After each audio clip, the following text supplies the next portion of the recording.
I think with women, when they start to be quite successful, you get a lot of haters. There was times where my partner was like, no more things today. Like, you've been working from 6 a.m. It's now midnight. Like, stop. You're not going to get it with that attitude. You have to think you're going to win.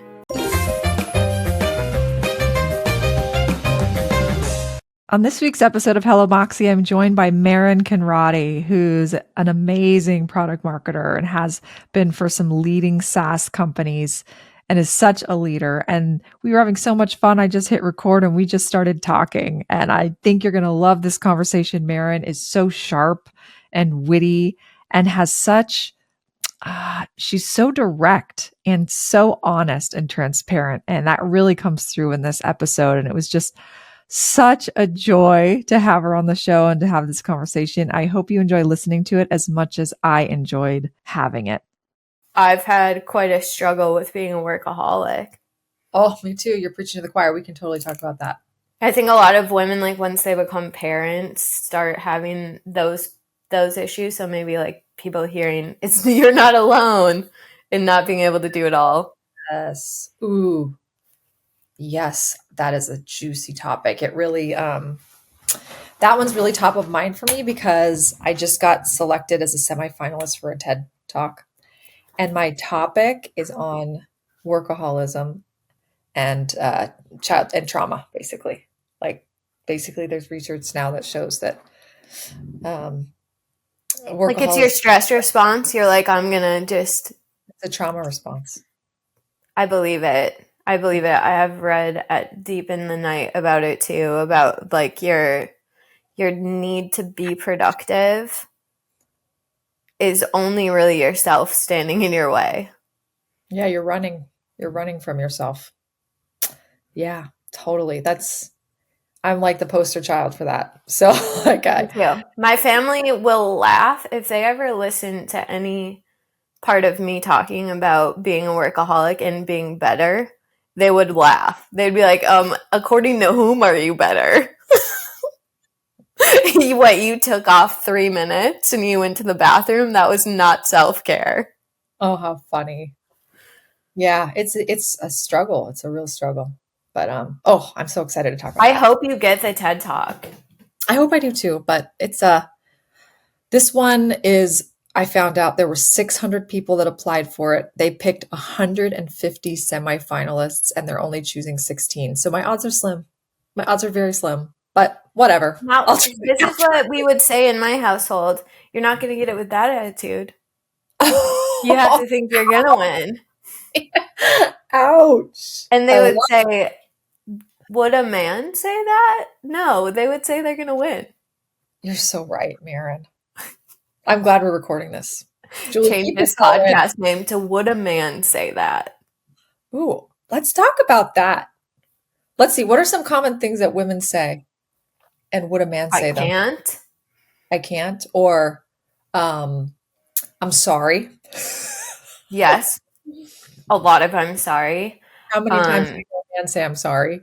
Whereas women I said I wasn't going to say and then I just thought. But when I've been in periods of applying for jobs and I've shown jobs to my partner and I've been like, this job is really interesting, but I don't have XYZ. And he's like, would a man say that?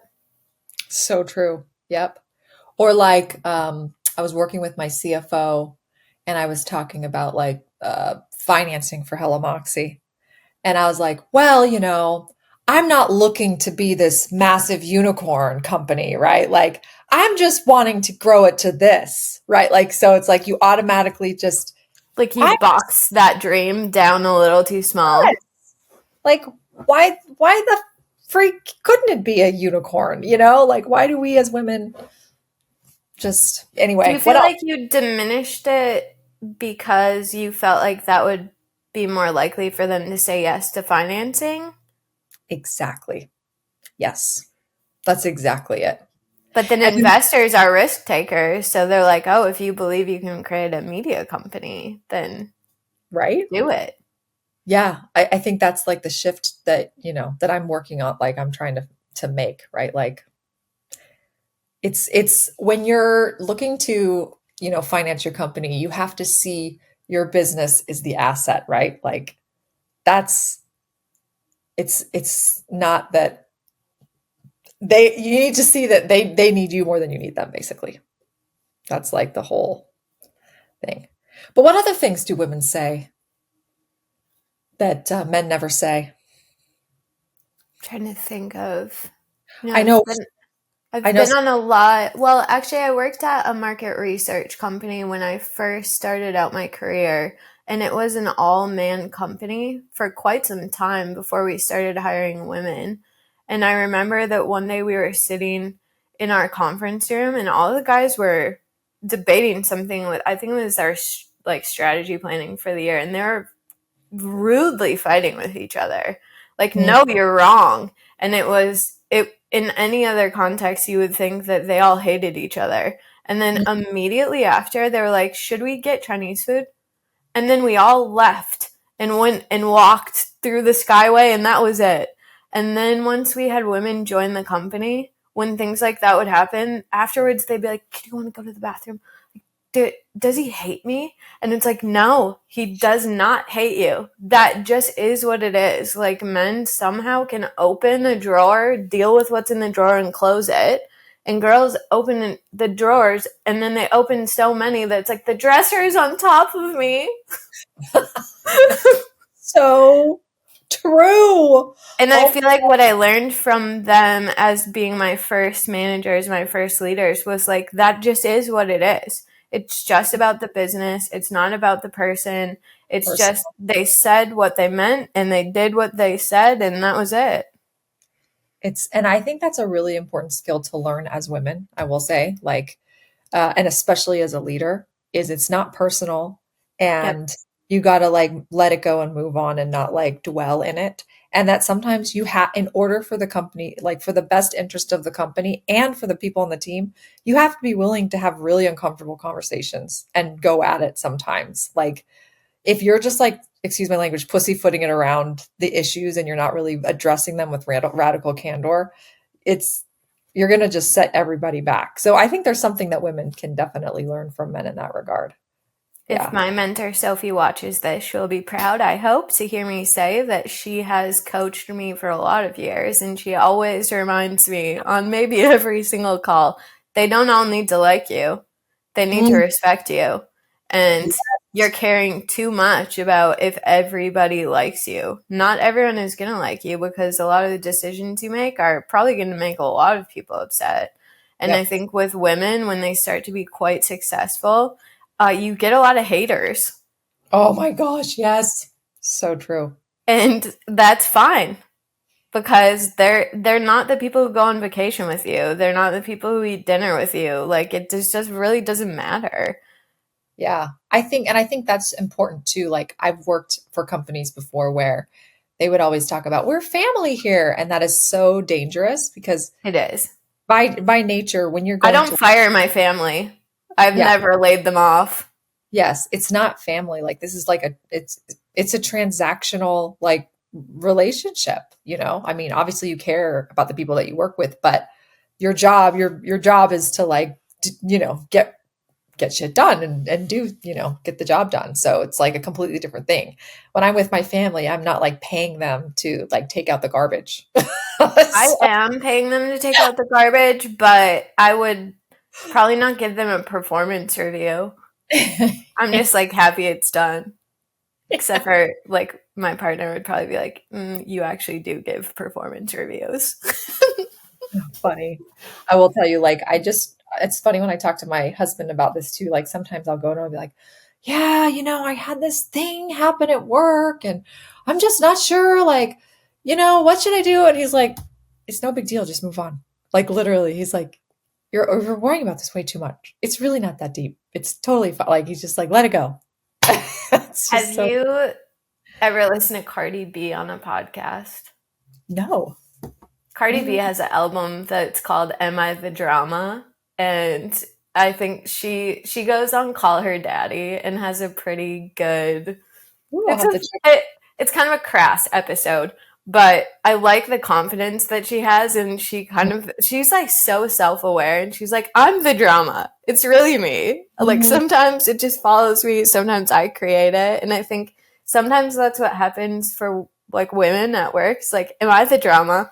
Did I create that for myself?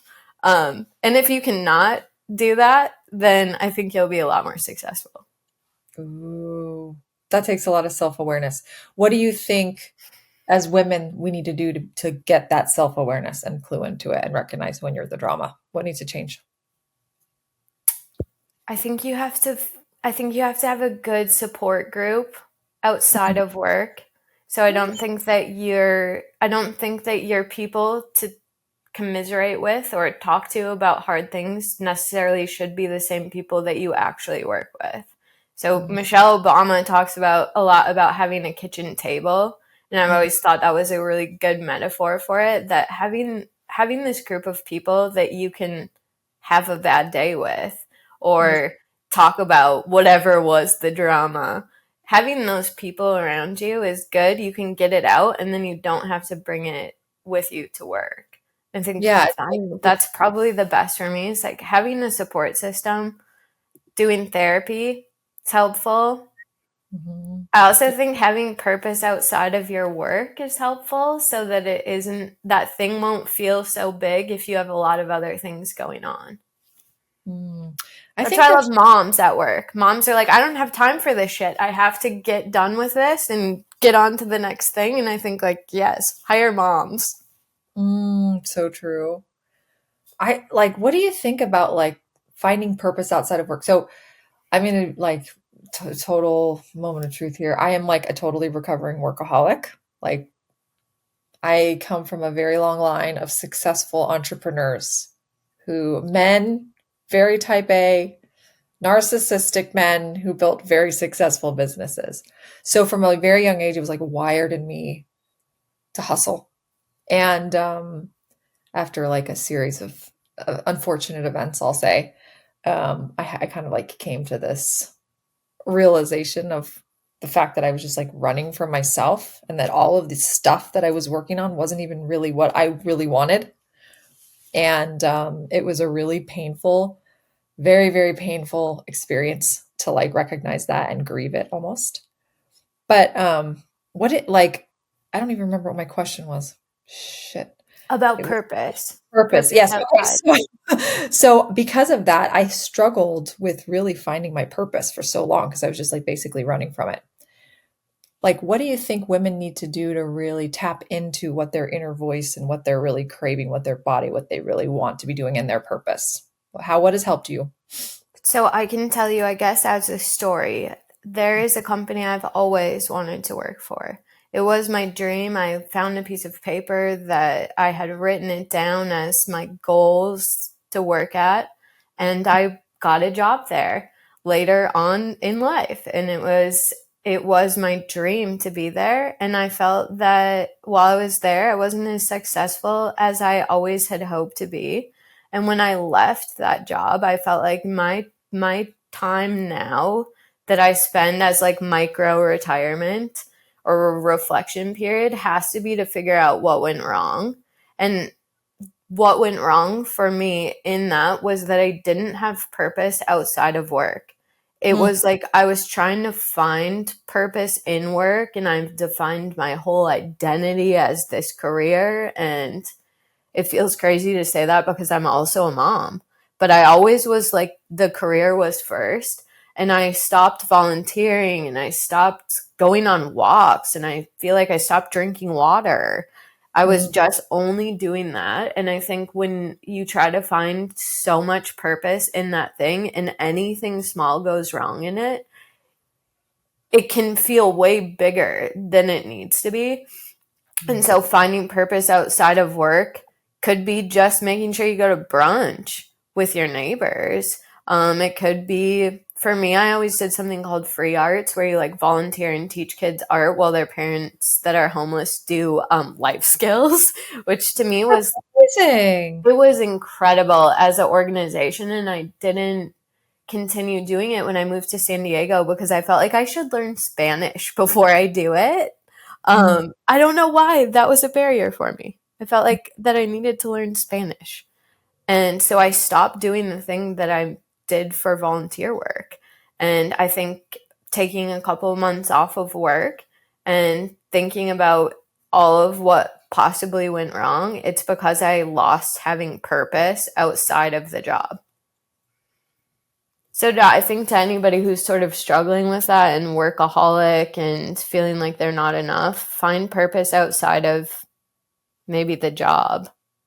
I can totally agree with all of that. That's similar to my own journey. So when I had this kind of like, I'll call it my awakening several years ago, I decided to start working less. So I intentionally took Fridays off. And I remember my executive coach, she's like, I was like, what am I going to do with this time? Like, right.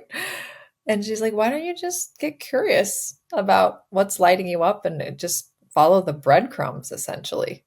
And so that's what I did for like a year. I just like followed these breadcrumbs. And so I took a public speaking class. I launched this podcast. This was like a total passion project. I just was like, I just want to talk to women and let's talk about women in history. And then I took a public speaking class and then I started taking a playwriting class. And it was just like so rewarding, all of that. And it like completely changed also the way that I approached my work, because I felt like I had this new energy and it wasn't so deep. Like if something went wrong with the business, like when I first started my business, I remember anytime something went wrong, Maren, I would be like, oh my gosh, the world is ending. This is terrible. And it would be so hard to like pick myself up. But it was like, now that I had filled my life with these other things, like if, you're going to have things go wrong at work, wherever, whatever you're doing. And it's just like, I felt like I was able to pick myself up more quickly and I'd just be like, brush it off and be like, whatever, we'll figure it out. It's going to be fine. Because it wasn't just the only thing, And I think that's like resilience growing. Yeah. I was worried that I wasn't as resilient as I've always been over the last year. I've always been like very resilient, and just even very small things were throwing me off. And I knew something was wrong from that, but I didn't understand like how much just putting all of your eggs in one basket can really throw you off. So I'm really glad you did that. Yeah. Well, so what do you think? How do you think you got to this place where you were putting all your eggs in one basket? What changed? Because you mentioned that before you had volunteered, right? Yep. And you started this job and then you just kind of got lost in it. What happened? How did you get lost in it? I would say that I have never in my whole entire life been good at setting boundaries. Like very bad at boundaries. It's like they don't even exist for me. Even if I put one, I feel like it would move. So I think that I didn't put in the proper boundaries and I didn't prioritize things that really do matter to me. So it became everything was just that. And I don't know if you've worked in like startups or tech companies, they're always going through some level of just absolute chaos. And if you let yourself into the chaos, you'll always be like, one more thing, just one more thing today. And there was times where my partner was like, no more things. No more things today. Like, you've been working from 6 a.m. It's now midnight. Like, stop. There's not any more things that you should do today. Like, you didn't pay attention to any of us.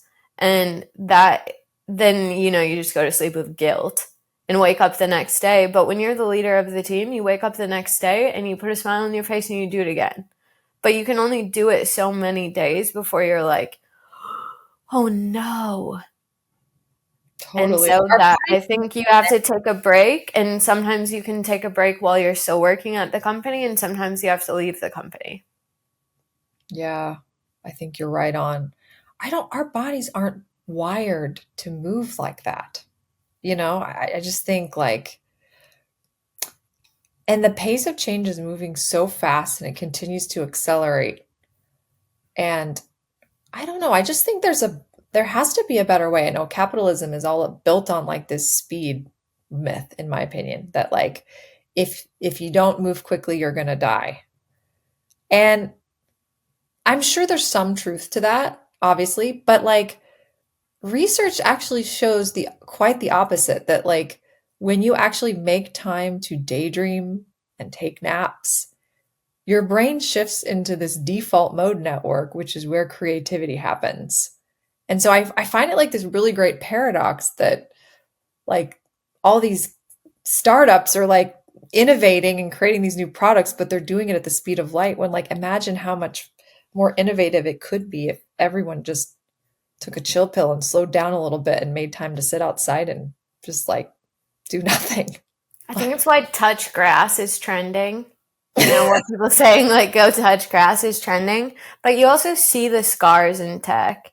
So, like, seems like every tech company has had rounds of layoffs. They have cycles where they have to do big layoffs. They do rifts. There's almost everybody that I know in tech has lost their job at some point, and nobody gets a chance to recover from that. And the people that get drawn into these roles are high performers. They're people who are going to rip themselves apart because of that, and then they just go straight back into getting their next role. And I think that ever since COVID, I've noticed that there's like a collective trauma of tech employees, and everybody just keeps going. And then you get things like 996 or whatever, whatever it is, people sleeping in their office. I don't think that helps. It's hard to get off of that hamster wheel when you're in it. You know, it really takes Maybe you get like I think anybody who knows me listening to this would be like, she's the last person on actual earth who should give anybody advice about setting work-life boundaries. Like, the dead last person. I don't have them. I hope to one day have them. Interesting. Man. Well, first of all, I love your vulnerability and your authenticity about it. But just the fact that you chose to take kind of a sabbatical for even several months, that's a huge, in my opinion, like some people can't even do that. They just like And are terrified. I'm like grateful for the world of tech that, you know, if you get paid pretty well in tech, and then if you're good with finances, you can give yourself these periods to recharge your batteries. And I think none of us are getting the privilege to be at companies for like 10 years anymore. Mm-mm. I think that sounds lovely, and I live with a government employee. I feel like that's their world. They have that security, but marketing for tech companies is not a place where you're going to be stable. And so you have to find time to recharge your batteries. And hopefully it will stay with me once I jump back in. Yeah. Well, I'd love to know, like, how do you see AI changing the way we work at right now? Like, what have you noticed most about how it's maybe disrupted work within tech companies? How has it like made life easier, but then how has it not? For marketing teams, it's made everybody think that they're a copywriter. The marketing teams get their whole campaign that they have worked their ass off on notes sent over to them that are clearly ChatGPT. So I think that's not doing a lot for the craft. Yeah. I think that their AI tools are awesome. They're just tools. Like everything else that we've had as a tool, it's like a calculator. You have it, and it's how you use the tool. I don't know how it's changing leadership. For me, it's helped me stay more present on calls because I have a little AI note taker. Yeah. I like having that as a little assistant. It's nice if there's a lot of people who worry when they write messages, like how that message will come across. And I think using it for tone scans, making sure you don't sound like an asshole, that kind of stuff is really helpful.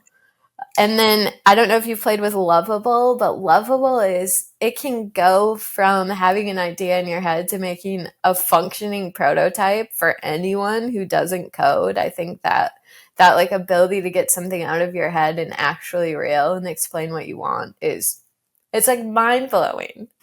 Yeah, that like it just lowers the barrier to entry so much for anyone who has an idea. It makes it so much more affordable and accessible for people. How do you think that's going to change the workplace? Something like Lovable, where you could just like literally go and create your startup from. I think people, well, I'm probably not the resident expert on this, but I would think that people who build something are going to figure out why tech companies exist the way that they do, because sure you can build it, but like hosting it and paying for all of the different security pieces to put it together, I don't know that everybody wants to do that or Yeah. has the means to do that, but I like that it can bring a concept to life. Mhm. I made like a if you've ever used Mint, it's like a personal finance app that Intuit shut down. I made a what I would want as an app just to play around with the tool, and it made a functioning prototype, but I would never actually go and set that up and support that and launch that business because it's just I don't want to. Yeah, it takes a lot more work and effort and than just it's always I mean, from from my experience building companies, it's always the first stage when you're like ideating is always like so thrilling because you're not experiencing the reality yet of like when you actually it hits the market and you're like, oh, wasn't expecting that bump. Well, that didn't turn out the way I was thinking it was going to be. Like the reality really is when you actually go to execute, and it's in the execution of it that's really what is it makes the difference between a company that's going to thrive and one that's going to just, you know, die on the vine. And for me, with tech companies, the moment you take someone's email or even any part of their personal information, it is now your responsibility to take care of that. Mm. And I think that people maybe tread into that a little too light, that it's your responsibility to care for people's personal information in a way that you have the most protected security perimeter that you can have. And I would never launch the thing I built and have people connect their bank accounts because if something went wrong with it, I wouldn't be able to fix it. Yeah, you wouldn't have the infrastructure in place. Yeah, that makes sense. I would have to go on LinkedIn and be like, hello, developers of the world. We have a problem. Oh man.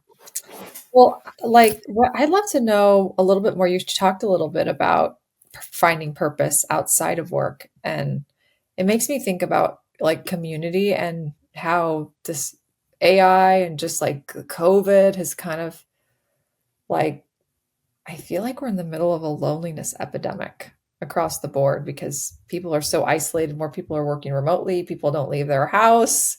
You know, it's harder and takes more effort for people to actually get together in person. What have you noticed about that? Like, have you noticed that in have you seen a shift there since COVID? And what have you noticed?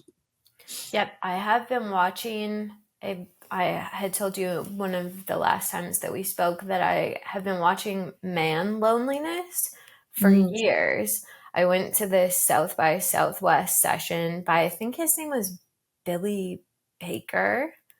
mm, He was writing for the Boston Globe and he wrote about how he was feeling lonely and not feeling like he had a lot of friends.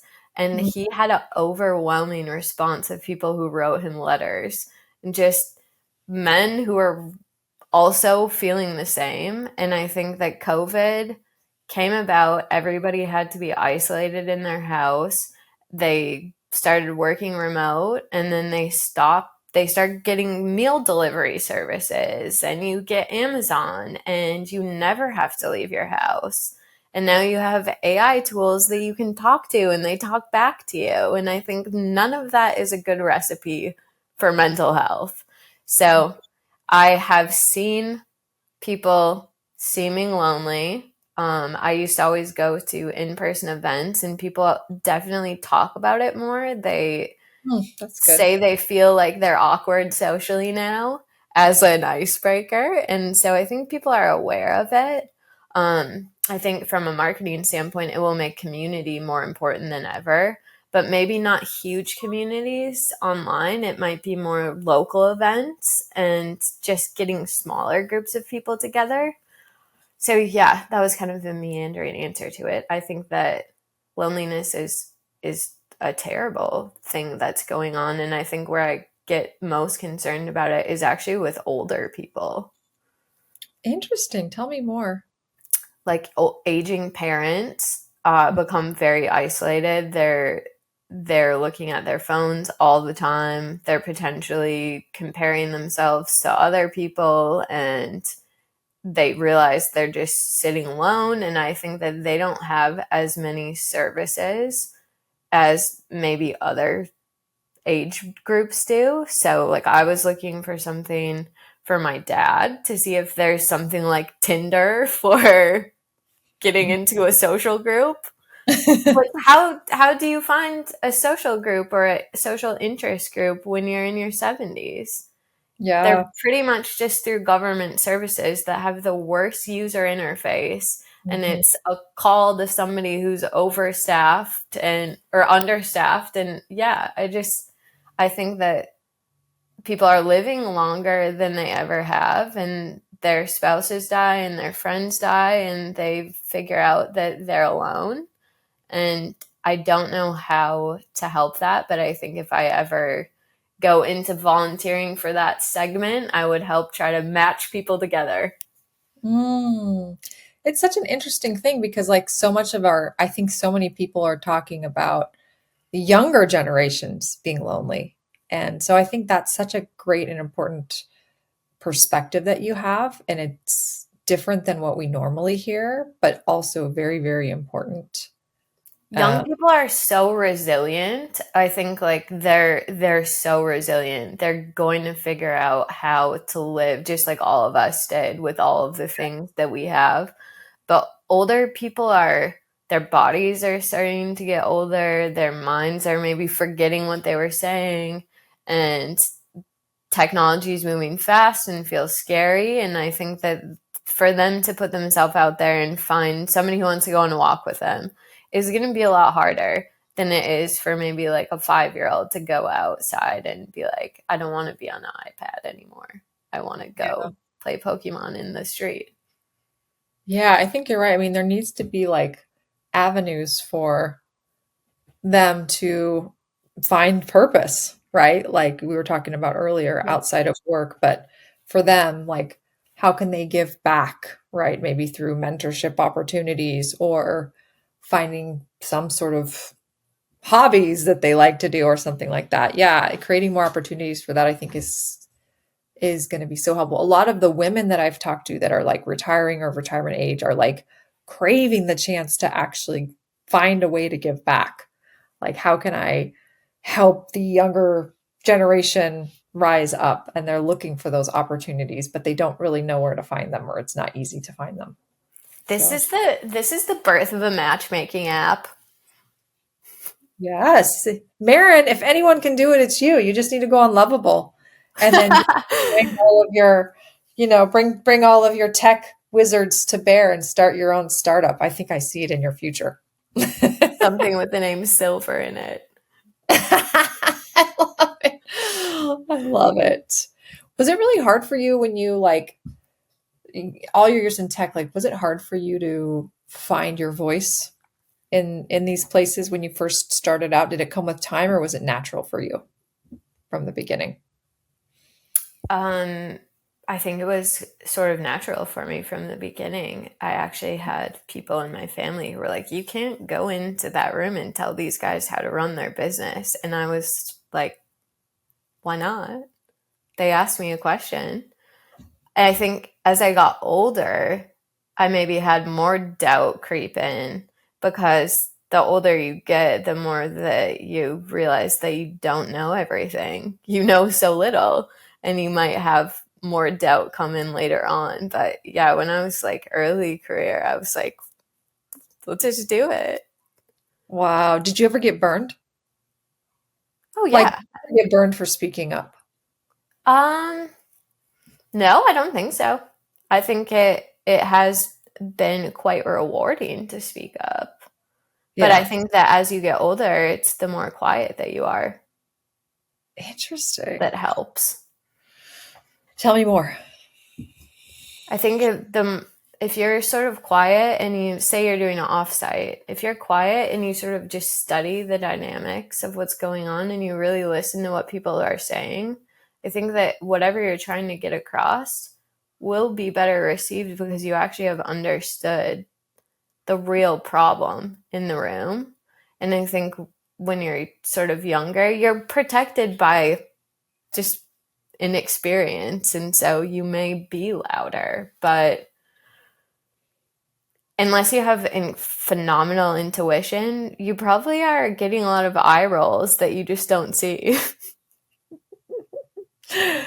Do you think you needed that experience in your 20s to be able to get to where you were in your 30s? Yeah, absolutely.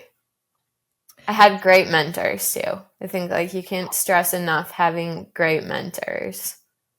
You're very lucky because you're actually the first person I've ever interviewed on the show who said they had great mentors. When they were young? Yeah. Yeah. Tell me about your mentors. What did they do for you that you found to be so, I guess, career changing for you? I think they just believed I could do anything. So I had the benefit of working in a really small research firm, and I would just show up with big ideas and they would be like, how much does it cost? Let's try it. And they just believed I could do it. And I think, they would talk through ideas with me. Sometimes they would make me defend it. And I think in having to defend it made it a better idea. And yeah, I think I still meet with them for coffee to this day. It's been like 20 years. That's amazing. So were they your formal mentors or were they your bosses or how? My bosses. Yeah. So cool.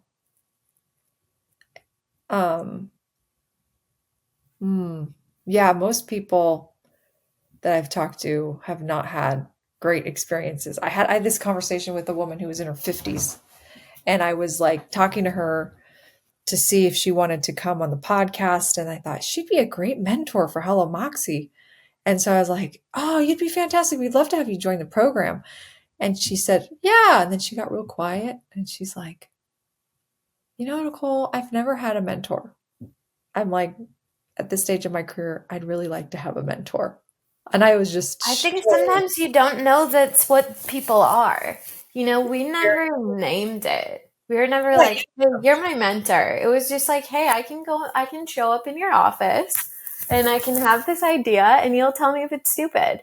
And then, you start to know about people's family a little bit and they know a little bit more about you. And then you suddenly start, checking in on each other occasionally and you have a call or you have an idea and it just turns into that.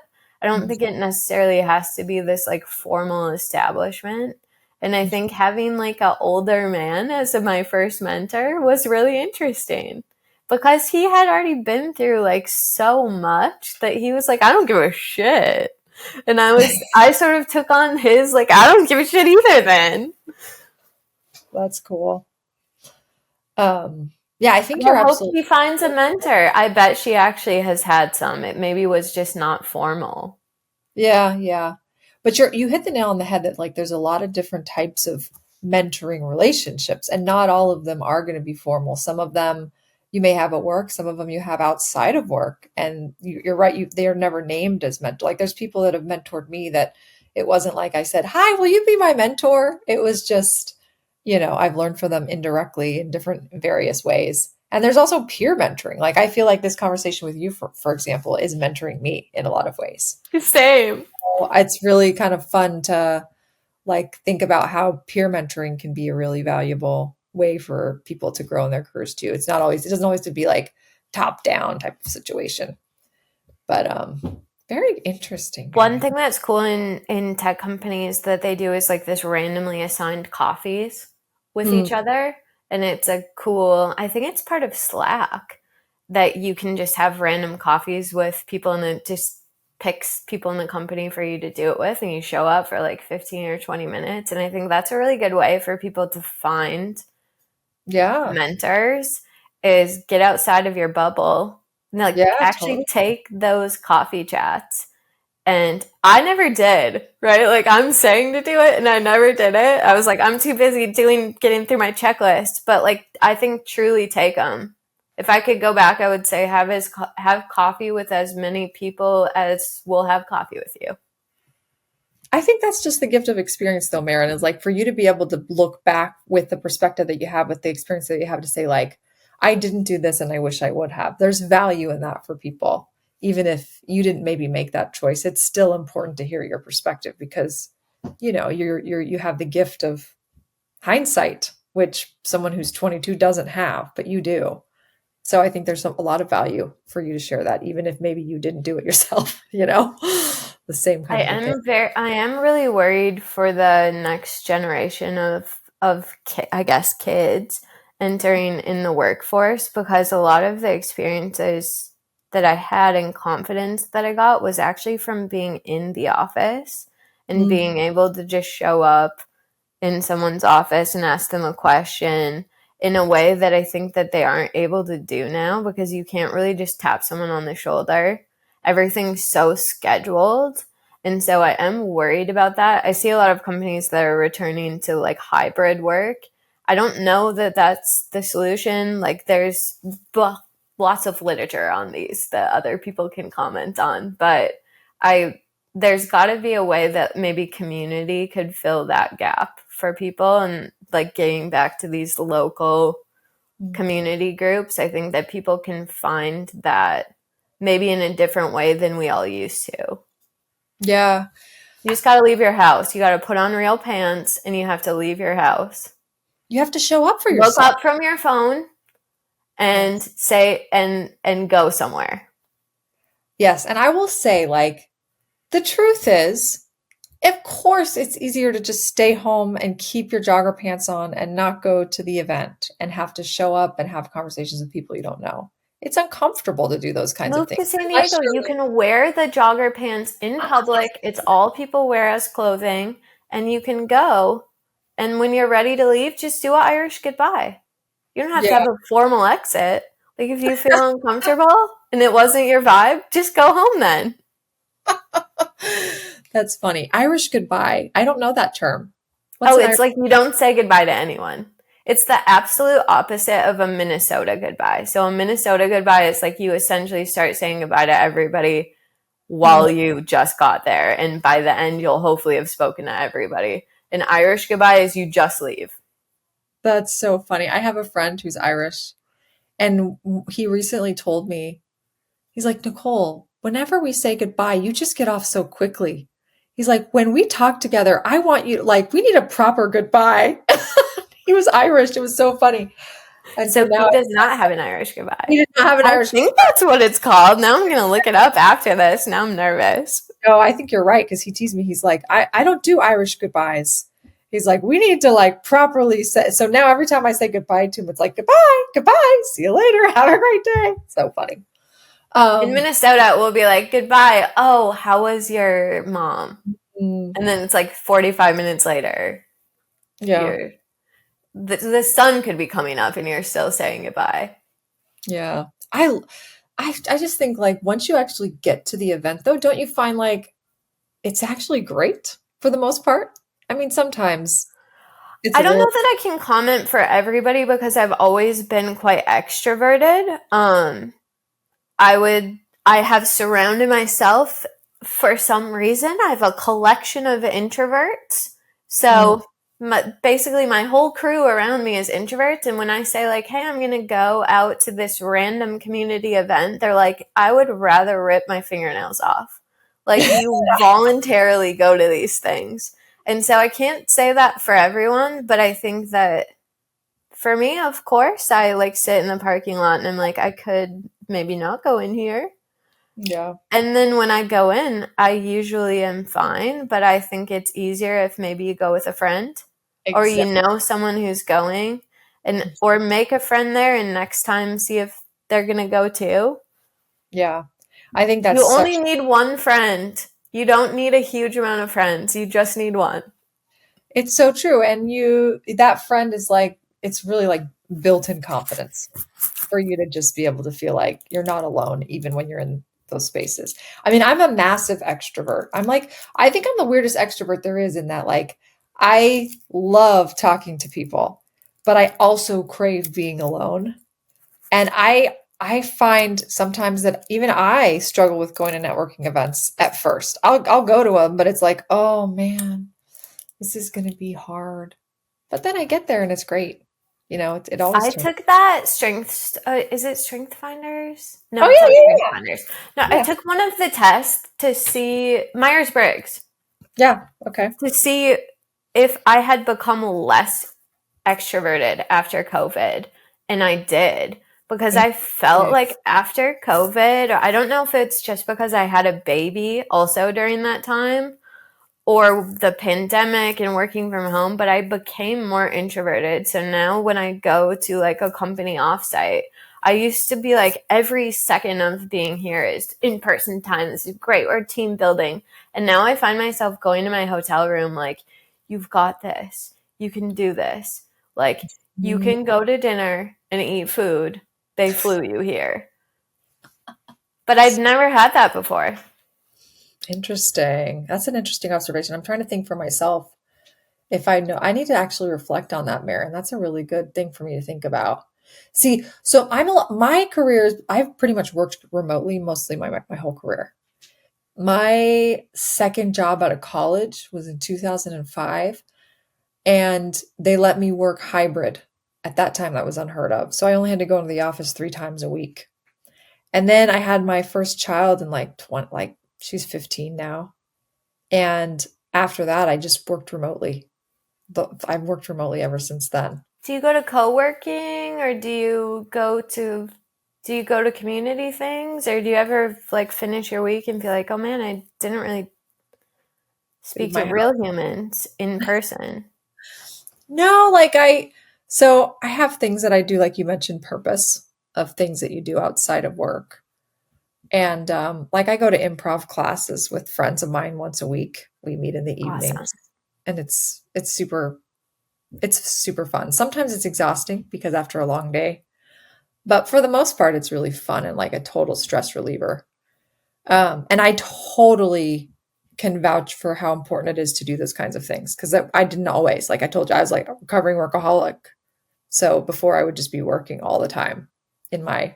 Did you feel guilty at first when you first started going? And how did you get over that guilt feeling? Especially as a mom, I felt guilty because I'm like, oh my gosh, I work all day and then I'm going to go in the evening and I'm going to go do this with my friends and I need to be with my kids. So I think that mom guilt is definitely something I still struggle with. Am I giving them enough of my time? Am I showing up for them and being present with them when they need, in the moments that they need me to? And I think that's just like always the way it is for moms who work. You can't escape it. Like it's always going to be there. I had a single mom. I was raised by a single mom, and she worked a ton, but she was in a bowling league, and we would go to it with her sometimes. And she did curling. I'm really showing my Minnesota on this podcast. You are. You totally. But I look at that. Are you a curler, or were you like Olympic level curling?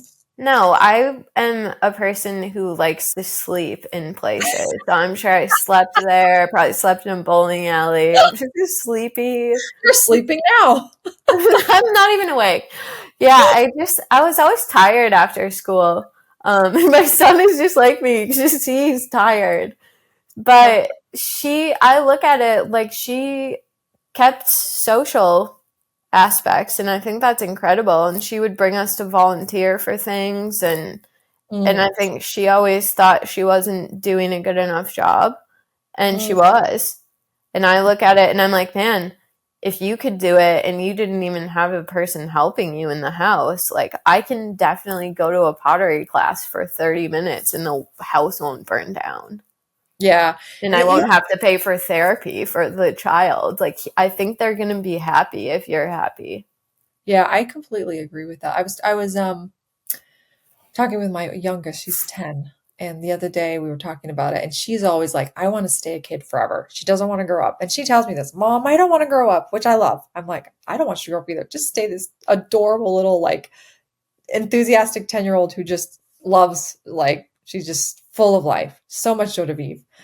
And she's like, I just want to be a kid forever. Because when you grow up, you have to work and you have to take care of the bills and you have to buy the house and all this stuff. And I was explaining to her, I was like, well, Charlotte, what's your favorite thing to do? And she's like, oh, I love to do gymnastics. And what do you love about it? Oh, I love that I get to do my back handsprings or whatever. And I was like, well, mommy's work is like play too. It's like when you go to gymnastics. I really love it. It's like my playtime. Because I want her to like see that like work doesn't have to be like this work thing where it's just like, oh, I got to go to work. But like as a woman, you can choose to do things that you love and it's play for you. It's like fun for you. And I feel like if I can show her that and talk to her about it so that she sees it that way, well, hopefully when she grows up, she'll approach it that way too. And she'll be more likely to choose and go into things that really light her up in that way, Because like work doesn't have to be work, in my opinion. I think a lot. I live in Southern California, and I think a lot about privilege and how privileged our life is. We get to choose to work from home. We get to take little breaks from work, and the way that we've been framing work to our son is maybe different than other people would be able to. But I think it's making sure that they know that you're going to just have to do hard work. It's just part of being a human. Mm-hmm. But it doesn't have to consume you. Mm. You can have like happiness within yourself, and you can be a silly goose and do that job. And like your mom and dad have done a ton of jobs, and like I didn't always like all of these jobs. But if you like yourself, that matters a lot, and you have other stuff to do outside of work, then you just do the job. Yeah. That's a very, very practical, pragmatic way of looking at it. I love it. We have an attorney in the house, and I feel like they're just black and white. It's like you did it or you didn't. And it's really helpful because I think it's a good perspective for our household. It's like you just do it and you get it done, and I hope that at the end of the day what they have is that they're content with their lives and they're curious and they're kind people. And it doesn't really matter if you have a house and own it. I don't own a house. Mm-hmm. And we're fine with it. You can have a beautiful life and you can live in a van. Yeah. If you live in a nice enough weather spot. Like in San Diego, people live in their van, and it's not because they're homeless. It's because they want to. I believe that, yeah. I imagine they've got their surfboards on the top and they're like Also, their vans are like $200,000, so it's not for everyone. That's funny. Oh man. So, okay, my last question for you, Maren, is because we've been just like chatting. Now, we didn't even get to introduce you at the top of the show. So we're going to have to I'm going to have to do a special intro for you because we just were talking and we just went straight into it. So I hope your editor is so talented. Oh, oh my gosh. Julie's amazing. Julie, don't edit this out because I want my Julie, I'll wear this outfit again if you need me to. I want everyone to know how amazing you are, Julie. So who is a woman in history who's inspired you, Maren? Who do you love? That's such a good question. There's so many of them. That doesn't have to be one. It could be many. I think about the whole of women in history and I'm like, they were all so rebellious because they had to be. But I think probably the person that I've always loved is Jane Goodall, who just recently died. She's probably always been the person that I look up to the most because we have the same alignment on things we care about. So she always points to that kids are the hope for the future. And I agree with that. Like if you try to change an 80-year-old man's opinion on recycling, you're not going to. But if you teach kids about recycling, they can bring it into their household and get that 80-year-old grandparent to think that's fun.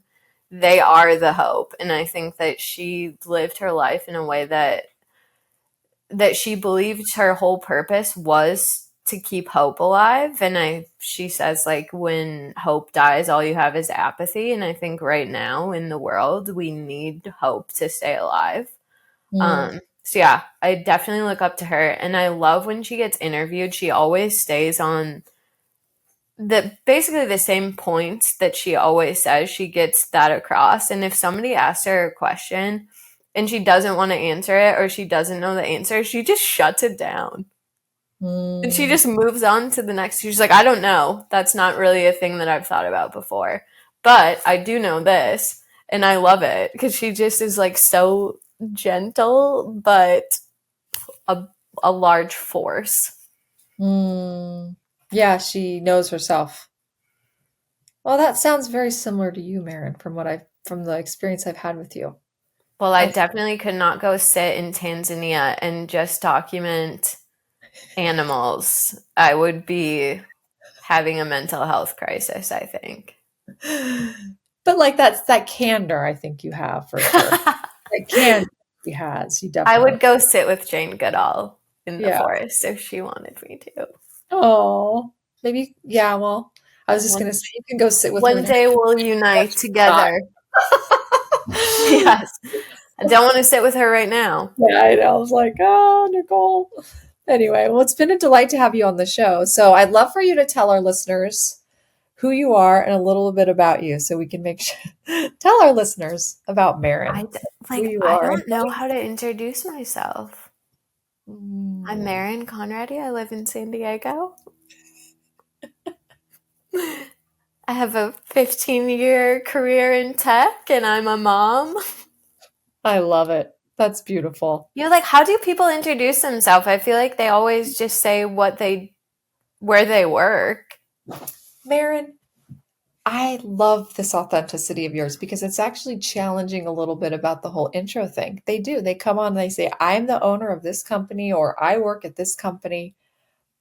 And it makes me rethink that whole thing. Like, why do I need to have my guests come on and say a little like who they are? And why is it when I ask that question, they always default to their job?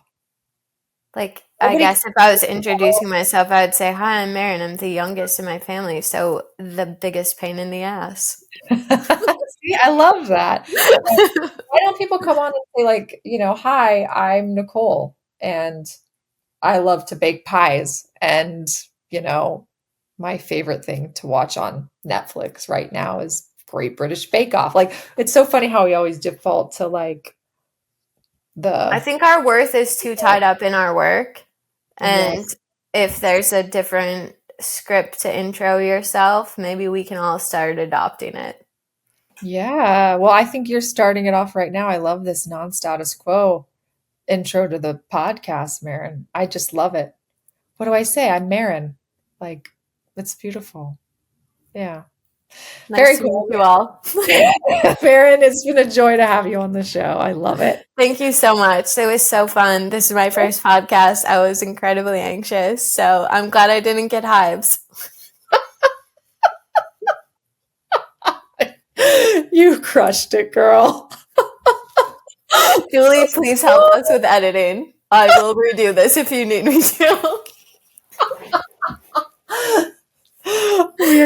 We're going to keep all of it. It was all joyful and amazing. Oh my gosh. Well, thank you so much for coming on the show. And until next time, say hello, Moxie. Thanks for listening to the Hello Moxie podcast. If today's story sparks something in you, share it with another woman who's ready to rise. Learn more about our community by visiting hellomoxie.us and discover how the Moxie method can help you reclaim your voice and lead with impact. See you next time.